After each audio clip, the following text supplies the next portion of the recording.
Assalamualaikum warahmatullahi wabarakatuh. Alhamdulillahirrabbilalamin. Pada kesempatan ini kami ingin melanjutkan membaca Al-Quran Surat An-Nisa ayat 11 sampai dengan ayat 20 beserta terjemahannya. A'udzu billahi minasy syaithanir rajim. Bismillahirrahmanirrahim. Yusikumullahu fi auladikum lizzakari mislu hazzil unsayain. Wa in kunna nisa'an fawqa isnataini falahunna thulutha ma tarak wa in kanat wahidatan falahan nisf wali abawaihi likulli wahidin minhumas sudusu mimma taraka in kana lahu walad wa illam yakul lahu waladu wa warithahu abawahu fali ummihi sulus wa in kana lahu ikhwatun fali ummihi sudusu min ba'di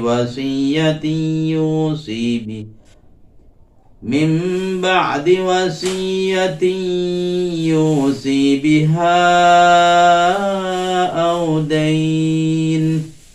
Aba'ukum wa abna'ukum la tadruna ayyuhum aqrabu lakum naf'a faridatan minallah. Innallaha kana aliman hakima. Walakum nisfu ma taraka azwajukum illam yakul lahunna walad fa in kana lahunna waladun falakumur rubu'u mimma tarakna min ba'di wasiyatin yusina biha aw dayn. Walahunna ar-rubu'u mimma taraktum illam yakul lakum walad wa in kana lakum waladun falahunna as-sumunu mimma taraktum min ba'di wasiyatin tusuna biha aw dayn. Wa in kana rajulun yurathu kalalatan aw imra'atu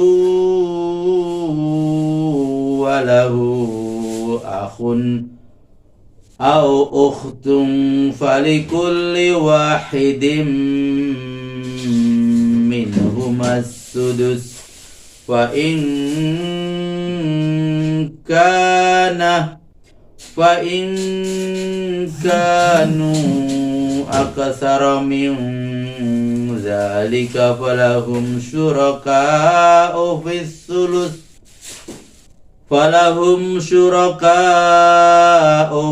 sulusi min ba'di wasiyatin yusa biha aw dayn.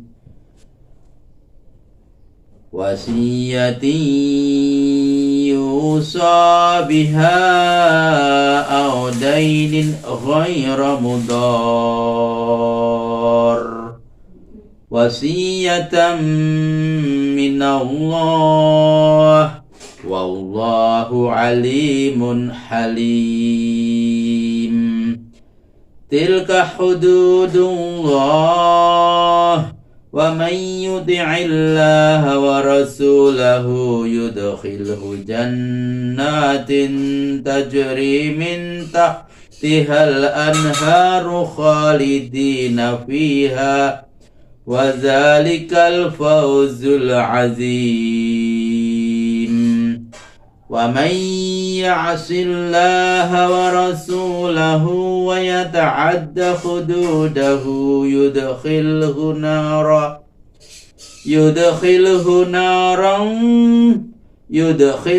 naran khalidan fiha wa lahu 'adzabun muhin.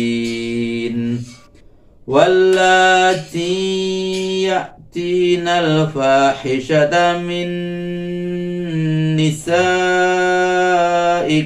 fastashhidu 'alaihinna arba'atan minkum fa in syahidu fa amsikuhunna fil buyuti hatta yatawaffahunnal mautu aw yaj'alallahu lahunna sabila. Wallazani ya'tiyaniha minkum fa'adhuhuma fa in taba wa aslaha fa'aridu anhuma innallaha kana tawwabar rahima. Innamat tawbatu 'ala Allahi lillazina ya'maluna as-su'a bijahalatin thumma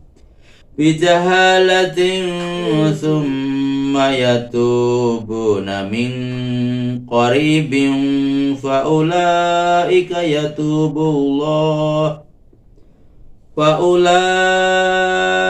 yatubullahu alaihim wa kana Allahu aliman hakima.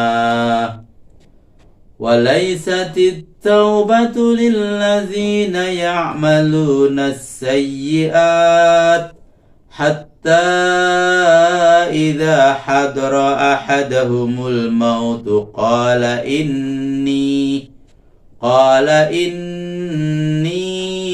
tubtul ana walalladzina yamutuna wa hum kuffar ulaika a'tadna lahum adzaban alima. Ya ayyuhalladzina amanu la yahillu lakum an tarisun nisaa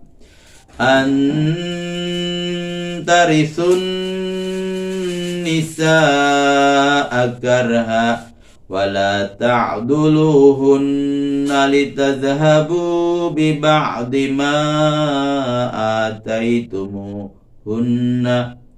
ataitumuhunna illa ayyatina bifahishatin mubayyinah wa ashiruhunna bil ma'ruf fa in karihtumuhunna fa'asa an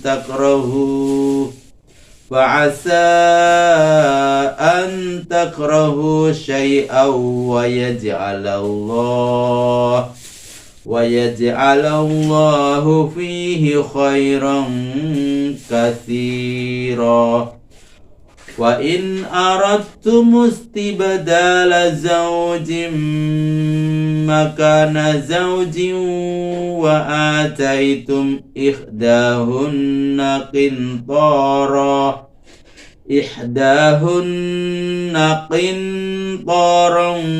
fala ta'khudhu minhu syai'a atakhudunahu buhtanan wa ismam mubina. Shadaqallahul azim. Terjemahan surat An-Nisa ayat 11 sampai ayat 20. Terjemahan ayat 11. Allah telah memerintahkan kepadamu mengenai pembagian warisan untuk anak-anakmu sebagai berikut. Bagian seorang anak laki-laki sama dengan bagian 2 orang anak perempuan. Jika anak itu semuanya perempuan lebih dari 2 orang, maka untuk mereka 2/3 harta peninggalan. Tapi jika anak itu satu-satunya anak tunggal perempuan, dia memperoleh 1/2. Untuk 2 orang ibu bapak, masing-masingnya mendapat 1/6 harta peninggalan. Jika yang meninggal mempunyai anak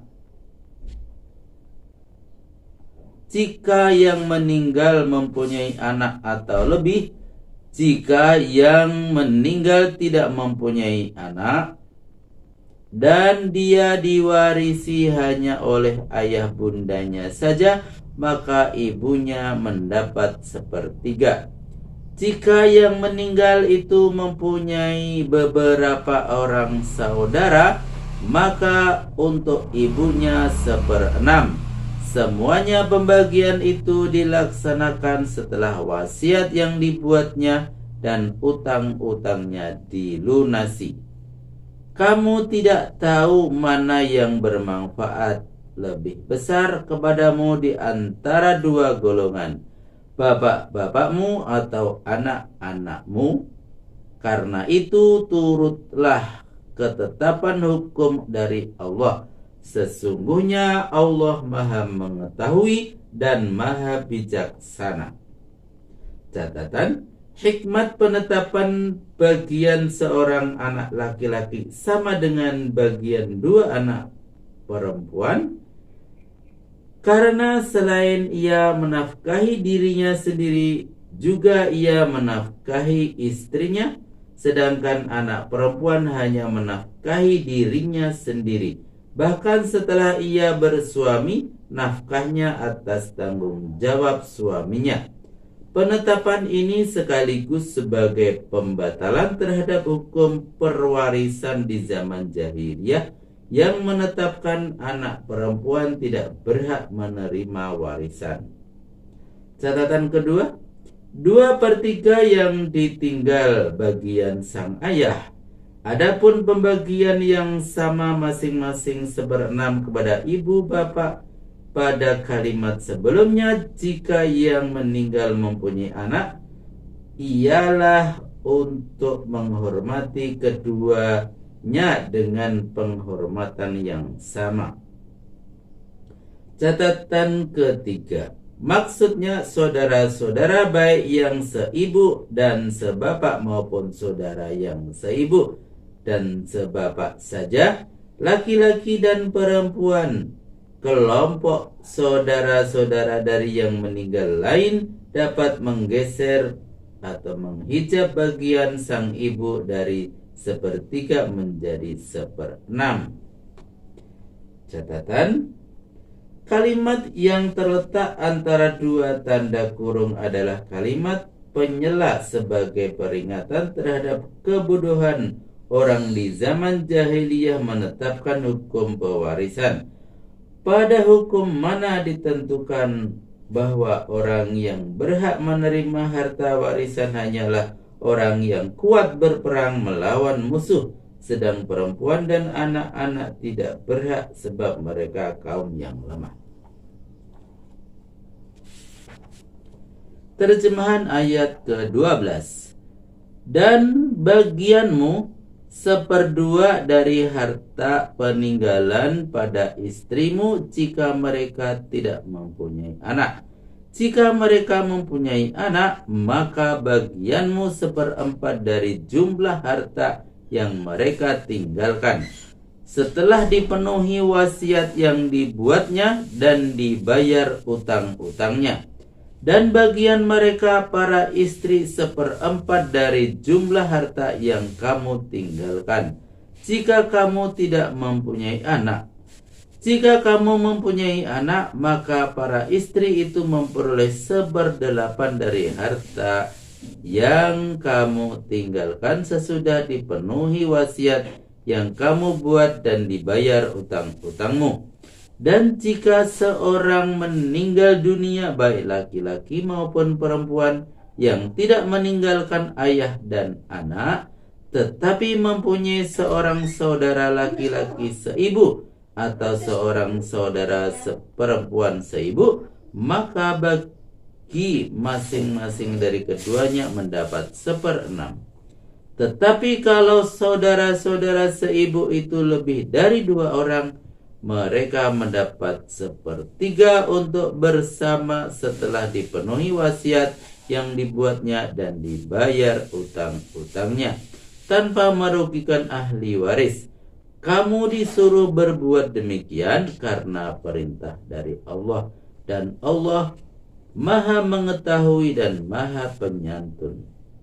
Catatan: ditujukan kepada para suami. Setelah menyebutkan pokok-pokok hukum pewarisan secara umum mulai dari ayat 7 sampai dengan ayat 10, maka mulai ayat 11 diperinci dengan menyebutkan pokok-pokok hukum warisan yang berlaku antara anak dan orang tua. Maka pada ayat 12 ini disebutkan pokok-pokok hukum pewarisan yang berlaku antara suami istri. Catatan kedua, meskipun anak itu diperoleh dari suaminya yang lain.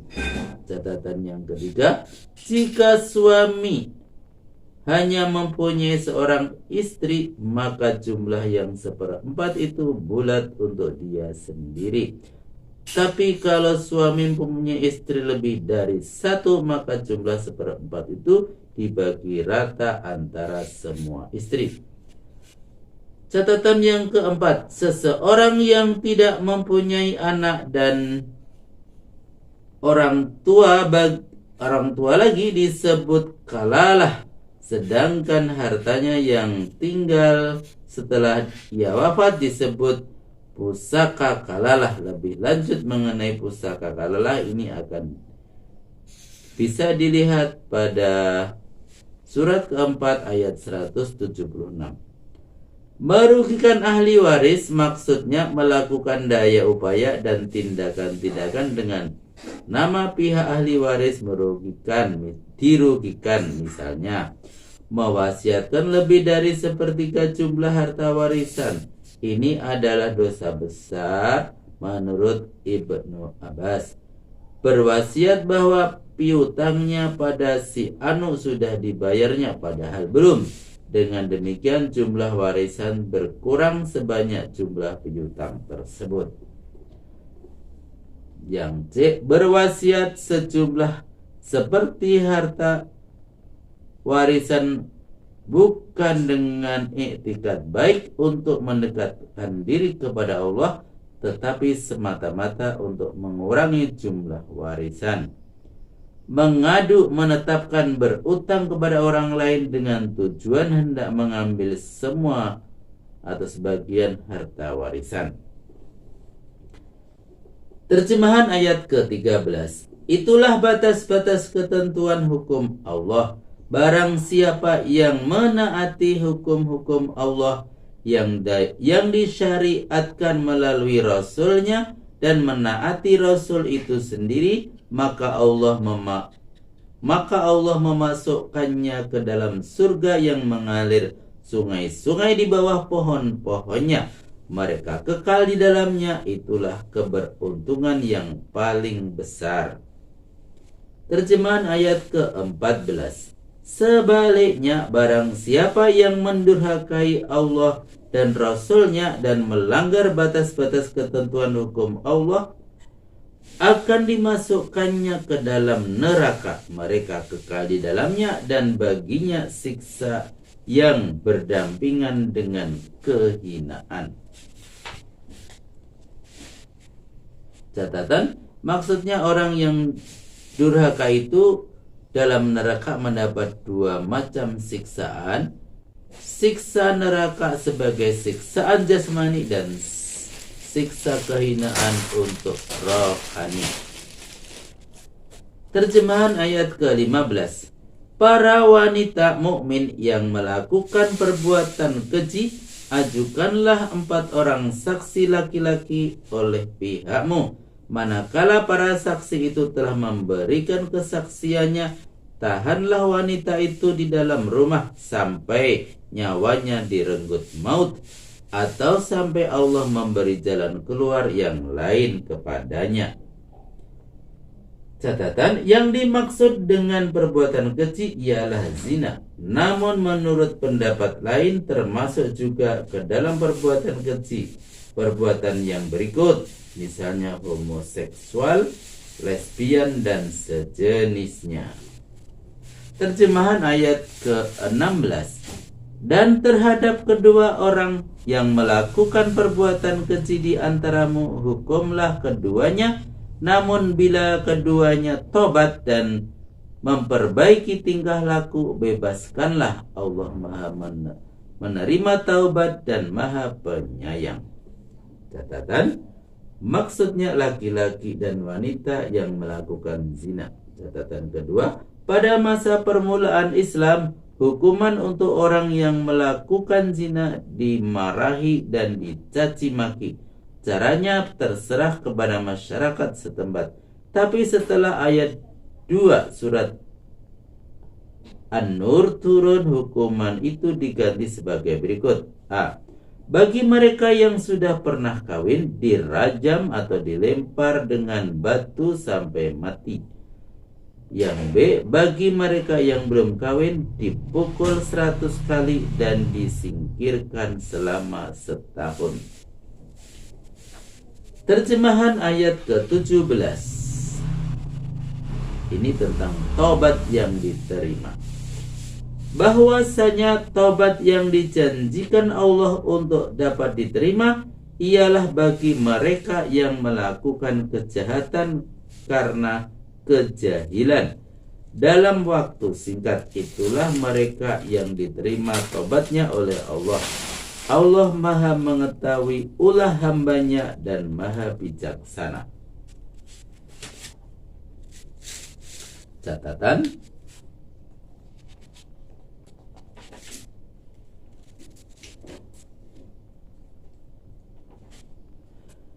catatan 1. Yang dimaksud dengan kejahilan ialah tidak mampu menahan diri terhadap rangsangan syahwat dan dorongan amarah sampai lupa daratan dan hilang susila. Catatan kedua, tingkat-tingkat orang tobat sebagai berikut. A. Seseorang yang berkepribadian baik dan berkemampuan besar untuk menerima dan melakukan kebajikan. Bila ia melakukan kejahatan, ia menyesal sejadi-jadinya dan cepat-cepat membawa diri kepada sifat-sifat yang luhur dan menghindarkannya dari sifat-sifat yang tercela. Yang B. Seseorang yang keinginan syahwatnya sangat kuat merangsang diri dan merasuk kalbunya. Bila keinginan syahwatnya itu diikutinya, lalu ia melakukan perbuatan keji, serta merta pemikiran sehat tentang ketuhanan memerangi dan mencela perbuatannya, sehingga pemikiran sehatnya itu mampu mengalahkan dorongan nafsunya secara sempurna. Selanjutnya ia tidak terjatuh lagi ke dalam lembah dosa. Sekalipun semangat dan daya tahan diperlukan sangat besar untuk mengatasinya. Yang C. Seseorang yang memperkuat mentalnya dengan sekuat tenaga menjauhi perbuatan keji, bukan terhadap dosa kecil dan kejahatan. Dalam hubungan ini terjadilah pertarungan hebat dalam dirinya antara gangguan jiwa yang ditimbulkan oleh melakukan dosa kecil itu di satu pihak dengan pemikiran sehat tentang kebutuhan sebagai pasukan iman di lain pihak. Yang D, seseorang yang telah berbuat dosa lalu tobat dan meminta ampun kepada Tuhan, kemudian berbuat dosa kembali, lalu menyesal dan meminta ampun pula, dan begitu seterusnya. Ini ialah tingkat tobat yang amat rendah. Terjemahan ayat ke-18 yaitu tentang tobat yang tidak diterima.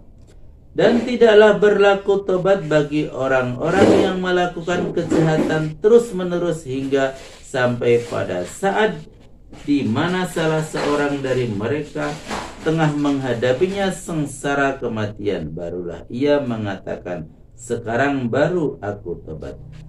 Dan tidak berlaku pula tobat bagi orang yang mati dalam keadaan kafir. Untuk orang-orang yang demikian telah kami sediakan siksaan yang amat pedih. Catatan, maksudnya orang yang berbuat kejahatan terus-menerus sepanjang jalan kehidupan yang dilalui, sehingga kejahatannya itu telah merupakan rantai yang melilit sekujur tubuhnya sampai ia menghadapi kematian. Baginya tobat tidak berlaku lagi, sebab ia telah berada di luar batas yang ditentukan untuk penerimaan tobat. Terjemahan ayat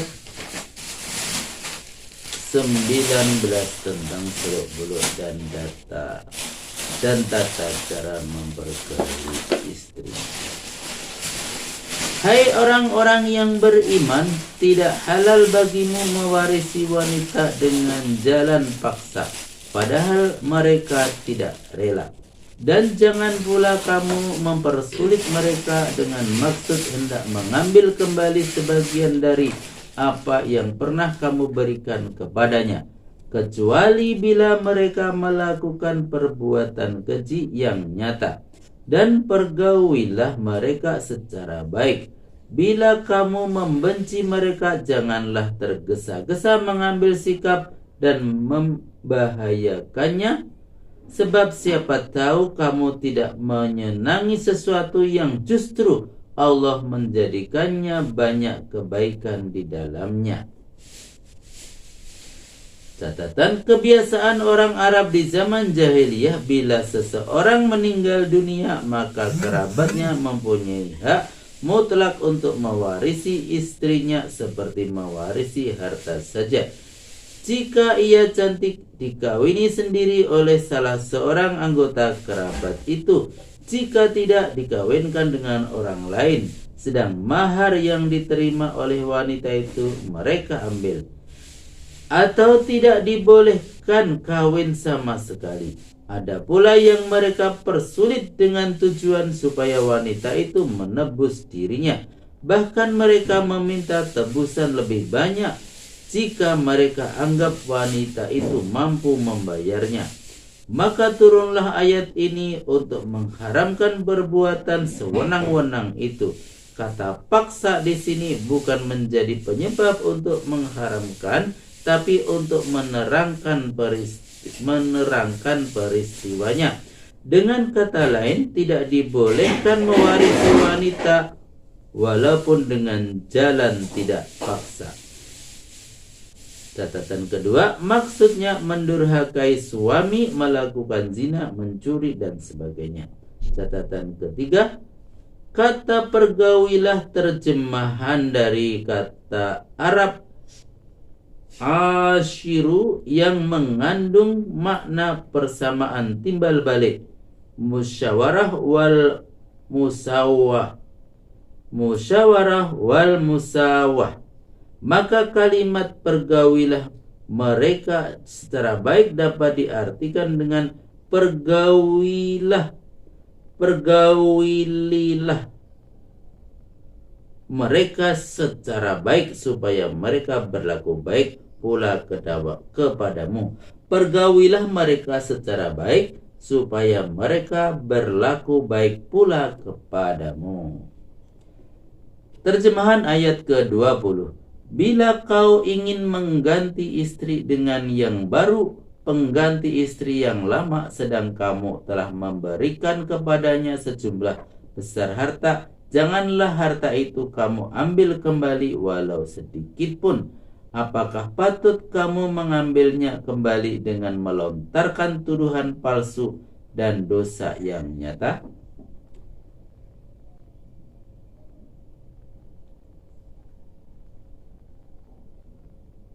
Catatan, di antara kebiasaan buruk di zaman jahiliyah juga, bila hendak menceraikan istri, lebih dahulu ia dituduh berbuat keji sampai ia ketakutan. Hal itu dimaksudkan supaya dia menebus dirinya dengan mahar yang pernah diterimanya. Maha benar Allah dengan segala firman-Nya. Alhamdulillah, sudah kami bacakan surat An-Nisa ayat 11 sampai ayat 20 beserta terjemahnya, mudah-mudahan bermanfaat. Kita lanjutkan pada video berikutnya. Wassalamualaikum warahmatullahi wabarakatuh.